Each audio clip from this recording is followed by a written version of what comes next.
Hey everyone, and welcome back to another episode of the Coach Replay Show powered by Sibme. I am your host, Cory Camp, and the school year is coming to a close pretty fast for many people. This week is the last week, or was the last full week of school for folks. Others are still going another week or so. Maybe this is your last week with students, but then teachers, you still have a couple more work days in there. And I'm excited for our topic today with our guest, Debbie Mitchell, who's joining us to talk a little bit about, this idea of looking back at pandemic teaching and just kind of reflecting this time of year and just kind of taking it all in, persisting, pivoting, or conceding. How do we decide? So, Debbie, welcome. Tell everyone a little bit about yourself and your background. Thank you, Cory. I'm really happy to be here today. My background is I started my career in education as a high school English teacher. And then after several years, I got the opportunity to be a mentor for new teachers. And my district was very generous and let us work full-time as mentors. So I was in lots and lots of classrooms. I saw lots and lots of teaching. And I also was able to coordinate the induction program for the district. So I was working with all of our new teachers and getting them ready to be a part of our profession and actually to get their credentials as well. So I did a lot of professional development in that role and did a lot of learning, got a lot of great training. And so that's kind of where I developed my passion for helping new teachers and helping teachers in general.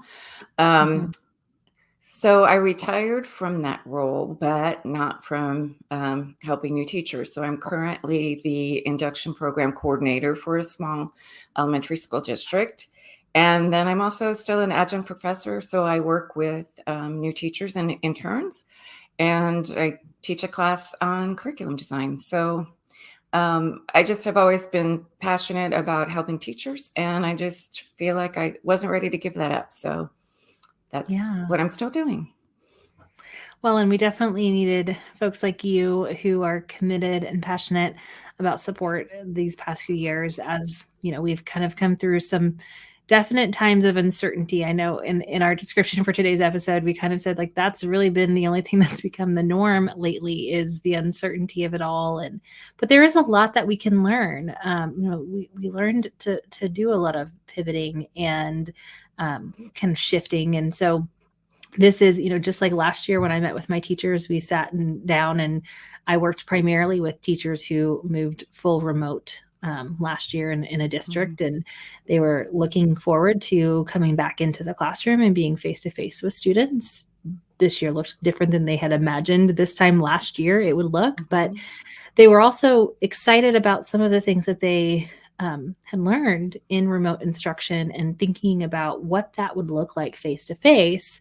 And then also they were excited to let go of some of the things that they had learned in remote instruction and not have to do that again because they were going to be face-to-face. And I think this year affords us another opportunity to do much of the same, right? Helping educators decide, what to abandon, modify, and keep from pandemic teaching, as it says in our description for today's episode. So I think that we a lot of power in looking back to look ahead. And that's what we're going to talk about today. So let's start first with the pandemic flux. What is it? How has it affected educators? Share with us a little bit about that. Okay, so I think the term pandemic flux syndrome comes from the work of Amy Cuddy. Probably many of you know her work on power poses and on presence, her book Presence. It's just a really powerful tool. So pandemic flux is just that feeling that we have that we're sort of ricocheting back and forth from the positive things, like getting back together in person, to the things where, people test positive and then all of a sudden we can't be together again. And so we're kind of going back and forth, and it gives our emotions sort of like a sense of whiplash, because while we really want to be hopeful and we plan to be hopeful, sometimes that hopefulness just goes away as quickly as it arrives. And a lot of people this year were forced to do some things that maybe they hadn't done for a while. Our administrators ended up substituting for a lot of people. Sometimes I had a number of student teachers that ended up substituting for a long time for their master teachers. So I think all of us, I know I never want to try to use a sourdough starter again. So there's a lot of things that we have abandoned. Yeah. Yes. But there are a lot of things that, that I think we can keep and maybe want to keep. For example, I worked with a lot of teachers who were in remote teaching. They were so connected with families. If a student didn't show up, they were texting mom and dad, where are they? And I think we learned a lot about our students' families and about communicating with them. So that's one thing. As a coach, as a university supervisor, I got to do a lot of video observations and to really see the power of that and to see how I could use them to train my coaches, to, give my teachers better feedback, to sort of flip my coaching a little bit and have people watch something that has been recorded and give some feedback. So I know that's one thing that in my work, that's something that I plan to keep. So I know that as we talk to our teachers, they can think of those things as well. Yeah, definitely. And you mentioned some great examples for both teachers and coaches. And I think, our campus administrators can also pull from some of the things that they've done. They've focused a little bit more, a lot of the ones I've worked with, on the social emotional side of the adults in their building, which, has made an impact on their culture for, a positive impact on their culture when even things are still kind of tough for them. So I think that's important. I think Amy Cuddy's work really can do a lot to inform our coaching. So what do you take from her work when it comes to coaching that we can use? Well, her TED Talk has been just viewed hundreds of thousands of times, maybe millions of times. And I've actually used it in professional development sessions with new teachers. So the idea that sometimes we feel like an imposter and we feel like we don't belong. And I think that's pretty common with new teachers and maybe with new coaches too. So her research shows that if you take a posture, if you move your body in a way that denotes power, that denotes confidence, that you start to feel that way yourself, and that there's an actual physiological change in our bodies when we stand up, when we make ourselves bigger, and then it's sort of an evolutionary thing that has come to us. So, from times in the past when, as humans, we had to survive in a different way. So one thing that I've done with teachers is I've actually encouraged them to try power posing. And I have a really cute video of them using it with their students before standardized testing. So, to talk about it and to give students confidence before they go into something that might be stressful. I use it when we talk about maybe having a difficult conversation with a parent even. So I use it with teachers and use it with coaches too, because we have a lot of difficult conversations as well. I think one thing for school leaders that has come out of the pandemic, unfortunately, is that we see a lot of teachers leaving the profession as well. Yeah. And just yesterday in Cult of Pedagogy, there was some research that showed one of those reasons is that there's no one that really listens. And I think as coaches, we can really fill that role and help some people feel heard, feel listened to, and, help our profession as well. Yeah. The imposter syndrome is something I've struggled with for forever, I think. And even in my best years as a teacher, years after my first year of teaching, I struggled with it. And still today, as a coach and as a leader. And I think it's good. I mean, for me, it's a healthy kind of feeling. It kind of makes sure it keeps me humble a little bit, but listening is one of the things that I lean into the most when I'm starting to feel that way. Maybe I've been, partnered with coaching a teacher or a coach who has a lot more experience than I do, or knows, a specific content area, or, of a strategy more than I do. That really, the imposter syndrome can really seep in. Like, how can I support this person when they are maybe light years ahead of me in some of these aspects? But again, that great coaching is a lot about listening. Great leadership is about listening.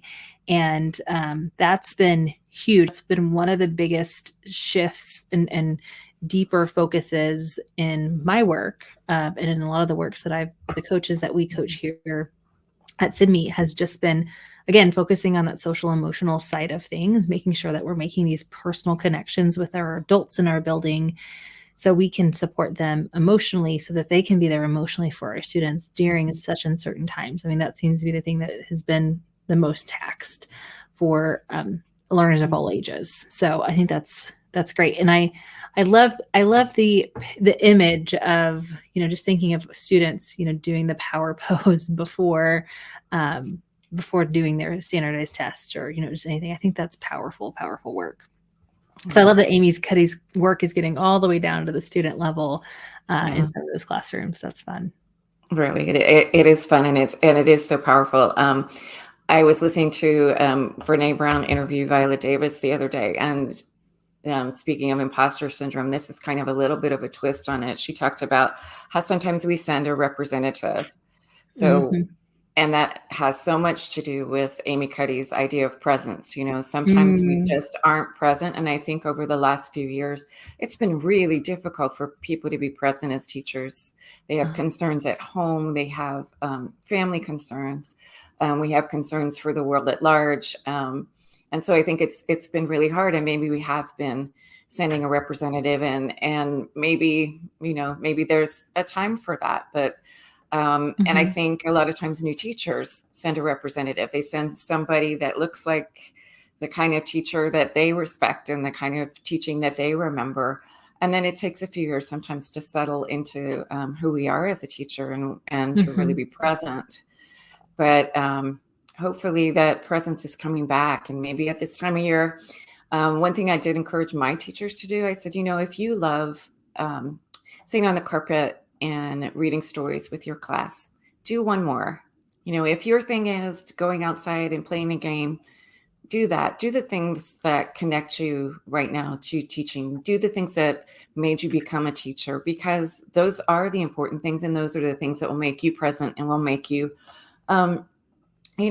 feel good, and will help you connect with your students. Yeah, definitely. Soak it up these last few days, if you still have a few more left after this Friday, to do those things. I think that's important. Last week we talked with Kim Darsh about just kind of doing this whole summer reset, which is another opportunity just kind of to soak things in, soak in the sun. But definitely when we're still with our students, or whoever our learners are, being able to soak those things in. I love the idea of representative, as we think about that imposter syndrome and kind of connecting those two things together, because I think something that's really important to maybe recognize with folks who might be sending in that representative in those moments, is because they're not fully present, right? They're not fully aware. And sometimes our role as a coach is to help increase self-awareness, so that we can, when we are more aware, we can better reflect. And so as we think about this year ending, and moving into next year, hopefully we are supporting those who are going to be returning next year, because we've listened well. They've found someone who would listen to them. But how do we get them to reflect, and specifically reflect on the pandemic teaching that has happened over the past couple of years? What tools or suggestions do you have for coaches to help you reflect? Well, in talking about this topic and thinking about this topic, I kind of actually created a tool with the actual title of our episode. So, I think if you ask teachers to think about, what is it that you're just ready to say, what, it didn't work for me. And I think sometimes, particularly with new teachers and veteran teachers too, I think sometimes we try something new, try a new strategy, and it doesn't work. And we're maybe just on the cusp of having it work, you know? Mm-hmm. Sometimes I think we as teachers give up too quickly, and maybe even we as coaches give up too quickly. So I always challenge my coaches to, you know, if to really be sensitive to, is this just about to turn a corner? So, but I think we can maybe even organize a tool around things that we're thinking about. What are we going to keep doing in classroom management? What Yeah. are we going to maybe tweak for next year? Because, you know, that's like a big part of our conversations this year. Well, next year I'm going to, you know, and I also challenge coaches to find some things that teachers can try right now, because basically you're not committed to it, right? So if Mm-hmm. there's a strategy that you're thinking, oh, next year I'm going to start with this. Well, if you try it now and it, you know, maybe falls a little bit flat, maybe you have some opportunity to tweak it between now and then, or maybe it's time to concede on that and say, you know, maybe that isn't a strategy for me. So this time of year, I actually encourage teachers to try something new, you know, and Mm-hmm. students are ready for something new too. And coaches too, you know, try a different strategy. But I do like my, you know, in California, we have 2 years of mentoring for our teachers. So I do encourage my mentors and coaches that are working with teachers that are going to be coming back to them next year to really talk about what are those things that we need to pivot on, what are the things we're going to persist in, and help them to remember those things. Mm-hmm. And that's where some of that video observation can come in too, because I love having people look back at how they were teaching at the beginning of the year Yeah. versus how they're teaching now. It's so, so powerful. My student teachers have done it, and they just say, oh my goodness, I can't believe the difference in me.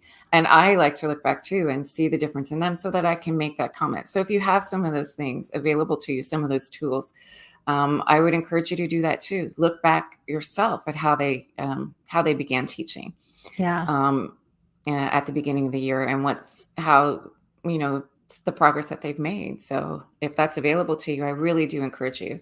Or maybe even take this opportunity to do a video now and save it for the beginning of next year. Maybe Mm-hmm. even record yourself doing that reflection conference, so that next year when you start, here's what we said. And I think probably a lot of times we'd laugh at it, you know, go, oh Yeah. wait, I said I was going to do that. No. Yeah. That didn't happen. Yeah. Yeah, Yeah. I don't know what I was thinking, but yeah, I think that would be kind of a nice way to do the reflection. Mm-hmm. Yeah, I like to, and we talked about this in last week's episode as well with Kim Darsh. I like to have a document just to kind of jot things down. Sometimes it's a shared Google Doc. Sometimes it's just the teacher's document or the coach's Mhm. document that I'm working with when we do these reflections, just to, you know, be able to throw things down. We may not pick up that document again until, you know, early or mid-August when we kind of come back into the school building, but Mhm. being sure to make put some of those ideas down so that it's not Mhm. hard for us because we're so far removed because of the summer to think about those Mhm. things. And then Right. I am absolutely with you 100% on looking at some artifacts, whether those are video or Mhm. even student work samples or notes and Exactly. things that we can look at from the start of this school year at the end of the school year. And definitely recording now, and like I like to do like almost a vignette where we watch like a 5-minute clip of, you know, maybe the thing that we've really worked on this year is like classroom management. Students were coming in the classroom kind of all crazy, and so let's watch that cringe-worthy moment for a moment, and then let's just take a Right. look at how it looks now and just the difference. Like seeing really is believing in those moments, and that can be a really, really Mhm. powerful tool, especially this time of year because teachers are still real tired, right? We're all tired. And Exactly. just the idea of reflecting back is sitting down and actually writing things down sounds like something that's just a little extra to do, but it's so powerful. And then if you can tie some tangible evidence to that to show you and remind you the change that's happened, that can Mhm. make that a really positive experience, I think, for folks. So I've also used a Jamboard before and just kind of Mhm, made a T chart, or, because that feels a little more informal sometimes, mhm, than typing everything out. And it also, what we as coaches know, it makes a really nice third point so that you're looking at mhm. something. I mean, as do the videos. I worked with a kindergarten teacher this fall, and she and I looked, went back and looked, and she watched her students more than herself, the second time. And I think it was really powerful for her to see that some of the things that we talked about, and when she tried them and used them, that they were effective. And Yeah, also, I think it helps, that idea of not abandoning something that's working. I think the mhm. video gives you good evidence. Yeah. Yeah, definitely. Definitely. Sometimes I talk with, my coachees, like, as a kind of a stop, drop, and roll. Like, what are you gonna stop doing after watching that video? Oh, I What are you like gonna that. drop completely? Like, you don't ever wanna pick it up. Some things we just need to stop, pause it for a moment because we're trying something new, and what are you gonna roll with? Like, so as we kind of Mhm. keep going forward, maybe we're tweaking it a little bit as we're rolling, but yeah. Yeah, it can Right. definitely be a powerful tool for our teachers, and it's also important, I think, as instructional leaders, whether we're mentors or supervisors or coaches or whatever our role is in supporting the others around us, during this reflective conversation, also listening to Mhm. and taking account of your impact on that situation, right? Just as you just said, like that teacher noticing that when they tried that thing that you had talked about, it Mhm. made a difference. You brought that thing to their attention. You might have helped them learn whatever that was, or just, encourage them to try it out. Maybe it's something they brought to the table and you said, yeah, that sounds good. And just recognizing the impact that you had in supporting that individual throughout the year. I think that's really important for us to do. Like we have to do a little bit of our own reflection. And so keeping those artifacts, filing in some of those artifacts of our impact as instructional leaders, I think is important too. Right. And And the that brings things up we learned. Yeah. Yeah, I mean, emotionally for us, it's not been a Mhm. it's been a difficult couple of years as Mhm. well, because coaching turned into, um, you know, a midnight text, or, Mhm. you're all set to observe a lesson, and oh my goodness, my son is sick. I've got to stay home. So it Mhm. turned into, there's a lot of flux for coaches as well. So I Yeah. think that we need to remember that, and take care of ourselves as well, and remember the impact that we've been making. Absolutely. Absolutely. So as we kind of do some more broad reflection and we think a little bit about everyone's opportunities moving into the summer and into next year, I'm curious, Debbie, for you, what opportunities do you see that the pandemic has created in education? I mean, hopefully this year was another atypical year. Hopefully next year, I don't exactly want to call it typical. I personally don't exactly want to go back to the Mhm. way things were before, but I want a little bit more reliability. I want a little bit more consistency to be able to settle in. So, what do you see as opportunities for us to put into that consistency? Well, I think we've talked about some of them. Obviously, Hmm. the opportunities that video observations bring. I think, greater connections with families, I think, is so important. I saw so much of Hmm. that in pandemic teaching. We had to be so in contact with parents to know what was going on in the family, and I think that's something I hope that we don't lose. But I agree with you also. I think there were a lot of things that weren't working for us, and so we have an opportunity to rebuild some things that maybe needed to be rebuilt. Hmm. I think tools like, Google Classroom and things that can come alongside of what we're doing in person, I think are very important too. And I think people saw the power of those. Hmm. Just making people, as much Zoom fatigue as I know we have, but just making people a little more comfortable with that Hmm. is something that came out as well, so that we don't all have to be in the same room to collaborate, so that school leaders don't have to leave their site to go to a district meeting, so that if there's a problem, they can be right there. Hmm. I think that's an opportunity for us too. I hope we don't, completely throw out all of those things. Right. Um, that, because now we're both, I mean, I think now and I reflect, because I teach my university course online at least part of the time. I look at how I started out and how much I've learned about teaching online and teaching, in groups and breakout rooms and using things like that to an advantage. So I hope that those things can work with the face-to-face things that we're doing. I think those are some of the opportunities for sure. Yeah. Anyone who's been watching our show for more than a season or two knows I'm a big fan of blended learning. And that's been the silver lining for me throughout all of this, from the start of, emergency remote instruction. And the spring of 2020 was, well, we're finally going to be learning about some of these tools and learning that there are other modalities, digital modalities that can be really meaningful. And we can start to find some balance where we're really integrating those more, using them more intentionally for a more integrated experience, both in professional learning and down into the classroom with our younger learners. So, I mean, that's definitely something that I see. I think it's about finding balance. It's about finding meaning and purpose, making sure that we're being intentional with that, not just using a tool or a strategy or defaulting to an old method just because that's the way we've always done it, or it's the easiest thing to do always. So I think there's definitely a lot of opportunity. And hopefully, again, next year we are all healthier and, feel more comfortable together, and we can kind of be able to do the things that we would be able to do in the past, but actually do them. So, yeah, I agree. Yeah, exactly.